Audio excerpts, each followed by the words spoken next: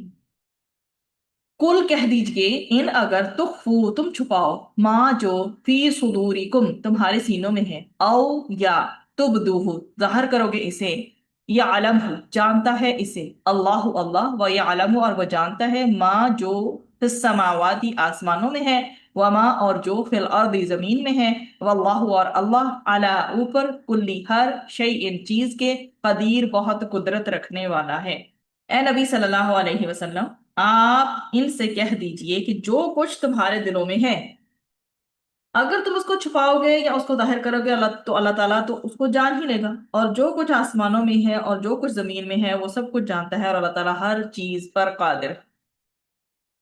تخفو جو ہے جیسے ہم خفیہ کرتے ہیں نا، تو اس سے ہے خا فا اور یا سے تم چھپاتے، پھر با دال واؤ تبدو ظاہر کرنے سے، اور اس کے بعد ہمارے پاس اس میں آ رہا ہے صدورکم سینے تمہارے، تمہارے دل، مطلب اس کی اوورال سینوں کی راز کی ہر چیز کی بات کی جا رہی ہے۔ تو اللہ تعالیٰ چھپی ہوئی اور ظاہر کی ہوئی تمام باتوں کو بخوبی جانتا ہے، کوئی چھوٹی سے چھوٹی چیز بھی اس سے ہڈن نہیں ہے، پوشیدہ نہیں ہے۔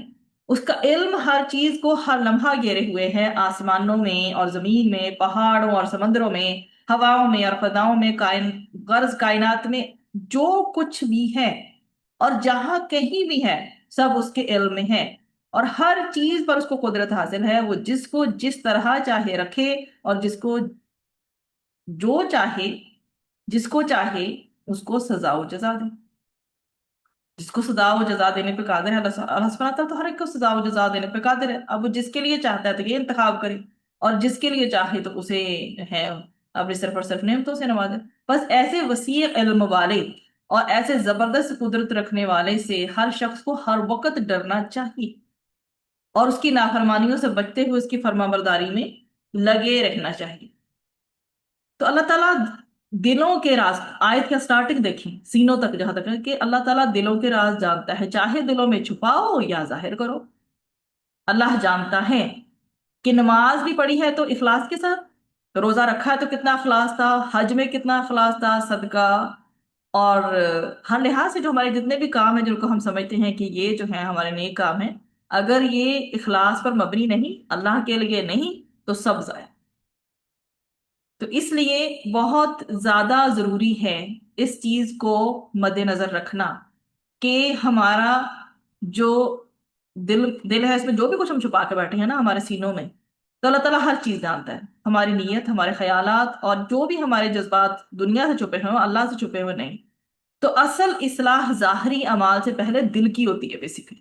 اخلاص کے بغیر عبادت بھی اپنی روح جو ہے وہ کھو دیتی. انسان کے اپنے اندر کیسے کیسے جذبات ہوتے ہیں، حسد بھی ہوتا ہے، تکبر بھی، ریا، نفرت، اور کہیں کہیں ریونج لے کے بیٹھا ہوتا ہے انسان کہ میں نے اسے انتقام لینا ہے. لیکن یہی چھپی ہوئی بیماریاں اس کی شخصیت کو تباہ کر دیتی ہیں. بیسیکلی ہمیں روز اپنا ایویلویشن ضرور کرنا چاہیے، روز اپنے دل کا جائزہ لینا چاہیے. حسد اور تکبر کسی ایکسٹینٹ تک، کسی بھی ایک پارٹیکل کے فارم میں بھی ہمارے اندر ہے تو اسے ختم کرنے کی کوشش کرنی چاہیے. ہر ایک عمل سے پہلے نیت ہمیں درست کرنی چاہیے، اور جو ہمارا عمل ہے وہ لوگوں کی تعریف کے لیے نہیں، اللہ کی رضا ہونے کے لیے، حاصل کرنے کے لیے ہونا چاہیے. دنیا کو تو ہم دھوکہ دے سکتے ہیں، دیا جا سکتا ہے، لیکن اللہ کو نہیں دے سکتے. ظاہری نیکی اگر اخلاص سے خالی ہو تو آخرت میں اس کی کوئی قیمت نہیں. تو ہمیں سوچنا ضرور چاہیے، کیا میرے دل میں کسی کے لیے حسد تو نہیں؟ کیا میں لوگوں کو خوش کرنے کے لیے کوئی نیکی کرتی ہوں؟ کیا میری نیت واقعہ ہی میں اللہ سبحانہ و تعالیٰ کے لیے ہے؟ تو یہ بار بار اس آیا میں جو میسج مل رہا ہے وہ یہی ہے کہ اللہ ہمارے چہروں سے پہلے ہمارے دل دیکھتا ہے، کیونکہ چہرے تو اس نے بنائے ہیں نا. اس لیے سب سے زیادہ محنت اپنے دل کی صفائی، اخلاص اور نیت کی اصلاح پہ ہونی چاہیے، کیونکہ یہی قبولیت کی بنیاد.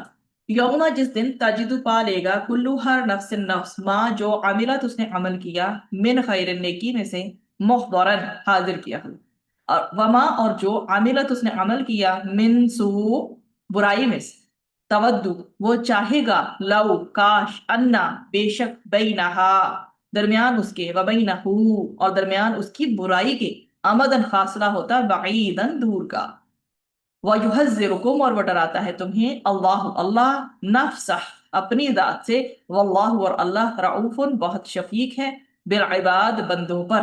اس دن کو یاد کرو جس دن ہر شخص اپنے کیے ہوئے اچھے کاموں کو بھی اور اپنے کیے ہوئے برے کاموں کو بھی اپنے سامنے موجود پائے گا.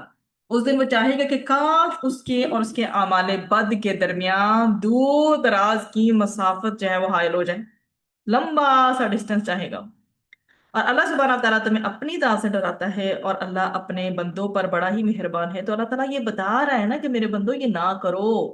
اللہ کو عزیز ہیں ہم تو بتا رہے ہیں نا، اللہ کو پیارے ہیں ہم تو بتا رہے ہیں نا، ورنہ کسی دوسرے کو کوئی کیا بتاتا پھرتا ہے کچھ بھی. اللہ کو ہماری فکر ہے تو اللہ تعالیٰ بتا رہے ہیں نا. تو تاجدو میں وہ پائے گا، اس کی سینس آ رہی ہے. اور محترن حاضر کیا ہوا مطلب سامنے، in front of you, it will be presented. اور آمدن میں آ جاتا ہے جی فاصلہ بھی، مدت بھی، زمانہ بھی، مسافت بھی، سب آ جاتا ہے.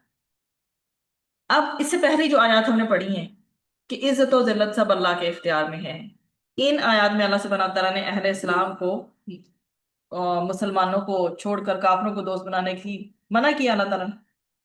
اور اللہ تعالیٰ نے ساتھ میں یہ بھی کہا کہ کافروں کی ظاہری اور وقتی شان و شوکت دیکھ کر مسلمانوں کو یہ خیال نہیں کرنا چاہیے کہ ان سے دوستانہ تعلقات رکھنے سے شاید ان کو بھی کچھ دنیاوی عزت یا شہرت حاصل ہو جائے گی، کیونکہ کافروں کے پاس جو عزت نظر آتی ہے وہ حقیقی نہیں ہے. حقیقی عزت تو اللہ سبحانہ تعالیٰ کے پاس ہے. البتہ اگر کسی مجبوری کے تحت یا کافروں کے شر اور فساد سے بچنے کے لیے یہ تدبیر اختیار کی ہے اور بقدر ضرورت اس کی پیش آ گئی ہے، اس کی کیفیت ایسی بن گئی کہ ایسی ضرورت پیش آ گئی ہے یا ایسی حاجت پیش آ گئی ہے، اور ان سے کچھ تعلق قائم کرنا پڑ ہی رہا ہے، تو وہ جائز ہے، مگر وہ پسندیدہ وہ بھی نہیں ہے. اللہ تعالیٰ نے ڈگریز بھی ہمیں بتا دی. ٹھیک ہے. اب سارا کچھ بتانے کے بعد یہ دیکھیں، لک ایٹ دی آیات. آیت نمبر 26، عزت و ذلت ہر چیز کا مالک اللہ تعالیٰ. نمبر 2، دن اور رات، پھر مردہ اور زندہ کی بات ہوئی، ہر چیز اس کے بعد منع کیا گیا، آرڈر کیا گیا دوست نہ بنانا جن سے اللہ تعالیٰ نے منع فرمایا ہے۔ پھر اللہ تعالیٰ نے بتایا کہ تمہارے دلوں میں کچھ بھی چھپا ہے نا تو اللہ تعالیٰ ہر چیز جانتا۔ اب یہاں پہ انسان کی کیا وش بتائی گئی کہ قیامت کے روز ہر شخص اپنی نیکیوں کو یا نیکیوں کے صحیفے کو جو ان کے ثواب کے سامنے طور پر ان کے سامنے آئے گا تو وہ پالے گا اسے، اور نیکی یا صحیفہ یا ثواب اس کے سامنے ہوگا جسے دیکھ کر وہ بہت ہیپی، ایکسٹریملی ہیپی اور ایکسائٹڈ اور خوش ہوگا۔ اسی طرح جب برے اعمال کو یا برائیوں کے صحیفے یا اس کے عذاب کو پالے گا، اور برے اعمال یا برائیوں کا صحیفہ یا اس کا عذاب اس کے سامنے ہوگا، جس کو دیکھ کر وہ حسرت اور افسوس کرے گا اور تمنا کرے گا کہ کاش اس کے اور روزے جزا کے درمیان، اس کے درمیان اور روزے جزا کے درمیان ایک بڑی مسافت حائل ہو جائے۔ اور سورۃ القیامہ میں بھی ہمیں آیت نمبر 13 میں ریفرنس ملتا ہے، یونبأ الانسان یونبأ الانسان یومئذ بما قدم وأخر، یونبأ الانسان یومئذ بما قدم وأخر، اس دن انسان کو اگلی پچھلی تمام باتوں کی خبر کر دی جائے۔ رسول اکرم صلی اللہ علیہ وآلہ وسلم نے ارشاد فرمایا کہ تم میں سے ہر ایک سے اس کا رب اس طرح کلام فرمائے گا کہ اس کے اور اس کے رب کے درمیان کوئی ترجمان نہ ہوگا اور نہ کوئی حجاب ہوگا۔ وہ شخص اپنے دائیں طرف دیکھے گا تو اس کو وہی اعمال نظر آئیں گے جو اس نے پہلے کیے ہوں گے، اور بائیں طرف دیکھے گا تب بھی سابقہ اعمال دکھائی دیں گے، اور سامنے دیکھے گا تو منہ کے سامنے آگ ہی آگ دکھائی دے۔ بس تم اس آگ سے بچو اگر اس کے چھوارے کا ایک ٹکڑا دے کر ہی دے سکو تو، میرا چھوارا آپ کو پتا ہے کھجور کو کہتے ہیں۔ تو آیت میں اللہ سبحانہ تعالیٰ کی طرف سے نا امیدی نہیں دکھائی گئی، بلکہ کیا بتایا گیا ہے، اللہ تعالیٰ کی طرف سے اپنے نیک بندوں کے لیے گڈ نیوز، خوشخبری دی گئی ہے کہ ان کو اس کے لطف و کرم سے کبھی بھی نا امید نہیں ہونا چاہیے، کیونکہ وہ اپنے بندوں پر بہت ہی مہربان ہے۔ اس کے لیے بھی دلیل دی اللہ سبحانہ وتعالیٰ نے۔ ابن عمر سے مروی ہے، رضی اللہ عنہ سے مروی ہے کہ رسول اکرم صلی اللہ علیہ وسلم نے فرمایا کہ اللہ تعالیٰ مومن کو قریب بلا کر اور اس پر اپنی ہتھیلی رکھ کر خفیہ طور پر فرمائے گا، کیا تجھے اپنا فلاں گناہ معلوم ہے؟ بندہ عرض کرے گا، اے میرے رب مجھے معلوم ہے، بے شک مجھے معلوم ہے۔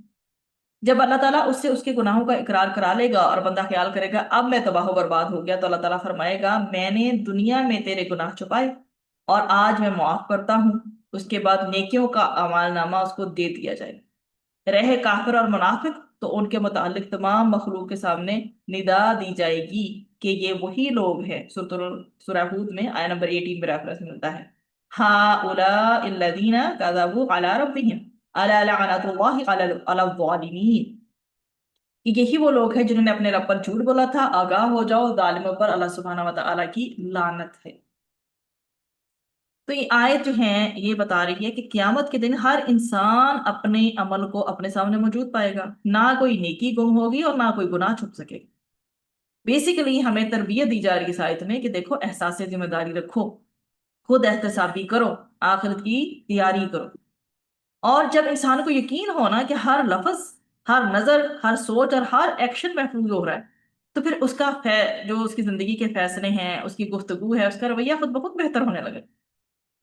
تو ہمیں بیسیکلی ہر ایک دن کا محاسبہ کرنے کی ضرورت ہے، زبان، نگاہ اور دل کی حفاظت کی بھی ضرورت ہے۔ نیکی کو معمول بنائیں، اللہ سبحانہ تعالیٰ ہمیں توفیق عطا فرمائے، چاہے وہ چھوٹی ہی کیوں نہ ہو، اور گناہ کے فوراً بعد توبہ کرے، چاہے گناہ چھوٹا یا بڑا، فوراً بعد توبہ کریں۔ آج جس گناہ کو ہم معمولی سمجھتے ہیں وہ کل ہمارے سامنے کھڑا ہوگا، اور آج کی چھوٹی سی نیکی بھی اللہ کے ہاں عظیم ترین اجر کا سبب بن سکتی ہے۔ ہم اپنے سامنے ایک لمحے کے لیے امیجن کریں کہ اگر میرے سامنے میرا نامہ اعمال پیش کر دیا جائے، میرے سامنے رکھ دیا جائے، تو کیا میں خوش ہوں گی؟ میں خوش ہوں گا؟ تو کون سا عمل ہے جس پر مجھے فوراً توبہ کر لینی چاہیے، اور کون سی نیکی ہے جسے آج سے میں مستقل اپنی عادت بنا سکتی ہوں؟ تو زندگی میں ہمارا ہر ایک لمحہ ریکارڈ ہو رہا ہے، اس لیے ہم میں سے عقل مند وہی ہے جو ہر دن اس طرح سے گزارے کہ اگر آج ہی اللہ کے سامنے کھڑا ہونا پڑ جائے تو اسے شرمندگی کی بجائے اطمینان محسوس ہو انشاءاللہ۔ یہی حقیقی کامیابی ہے، یہی تقوی ہے، اور یہی قرآن کی ہم سے مطلوب تربیت ہے۔ وآخر دعوانا ان الحمد للہ رب العالمین، سبحان ربک رب العزت عما یصفون وسلام علی المرسلین والحمد للہ رب العالمین۔